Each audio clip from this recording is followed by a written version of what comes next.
They said the anesthesia would silence everything. It didn't. Even beneath the fog, I could make out the faint sounds, muted chatter, sterile laughter, the whir of a suction machine cutting through the background. Then stillness. Is his wife still in the waiting area? The surgeon's voice sliced through the haze. Yes, doctor, someone replied. Good. Once we're done, hand this to her. Make sure he doesn't see it. A nurse murmured something in return, too low to decipher. But I didn't need to know the words. The uneasy edge in her voice said enough. My pulse didn't race. It slowed. And that's when I knew something wasn't right. Though my body lay frozen, my mind sparked to life. Sharp, alert, calculating. They thought I was unconscious. So I stayed that way, barely breathing, perfectly still. 30 minutes passed. I opened my eyes to the sterile glow of overhead lights. The surgeon leaned over me, smiling with practiced ease. All done, Mr. Hale. Surgery went smoothly. I returned his smile. But as he turned away, I saw it.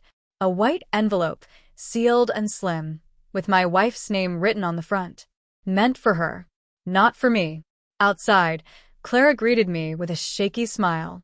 She stood by the car, the envelope clutched in her hand. Her thumb hid the name. You doing okay? She asked. I nodded, lips too dry to speak.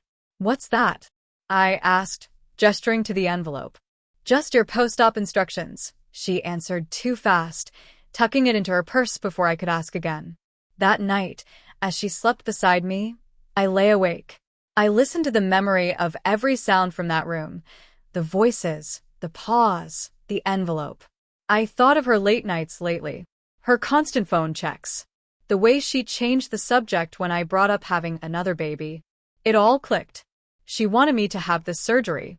She insisted on this clinic.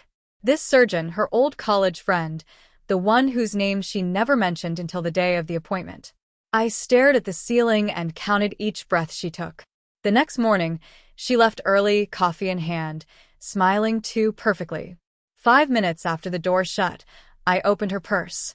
The envelope was gone. But there was a receipt from the clinic, 2 patient codes printed at the bottom. One was mine. The other? Dr. M. Kessler. I spent the week playing the part, recovering, smiling, watching her. Her tone had changed. Guilt simmered just beneath her calm voice. While she was at work, I called the clinic pretending to be from her insurance provider. Just a few harmless questions, some tense answers, and then the truth surfaced. My vasectomy had been arranged before I ever signed a consent form. By her. And the doctor, he had performed an additional test. A DNA test. Not for me. For Ethan, our son. 3 days later, a plain envelope arrived. It was addressed to Clara Hale. I opened it over a cup of black coffee. No pause. No emotion. The report was brief, clinical. Ethan. Paternity excluded. 99.9999% certainty. Crystal clear. Painfully perfect. I folded the report, slipped it into my jacket pocket and waited. That evening, dinner was quiet. She laughed once. I didn't. When she reached for her wine, I placed the report on the table in front of her. She froze. Her lips parted. No sound came. Where did you get this? She whispered. My voice was calm, almost gentle. From your friend, the doctor. Tears welled up immediately. Not grief, but fear. She tried to speak, but her words broke apart. I watched her unravel, and didn't move an inch. This time silence worked better than anger. I didn't raise my voice. Didn't throw accusations. Instead, I pulled off my wedding ring and placed it beside the report. You made sure I couldn't have another child, I said softly. That was smart, she gasped. You hoped I'd never find out the truth. I leaned in slightly. That was stupid. She begged. Whispered apologies. Said she still loved me.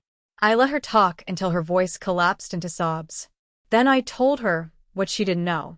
That I had already filed a report with the medical board.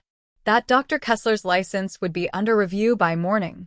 That I'd filed for custody, not because Ethan shared my blood, but because she didn't deserve him. She collapsed to the floor, trembling. I stepped over her without looking back, like a shadow slipping through light. It's been 3 weeks. I haven't heard from her since the court hearing.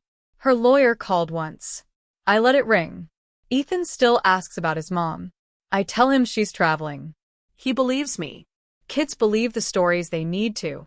Sometimes, I catch a glimpse of myself in the mirror and barely recognize the man staring back.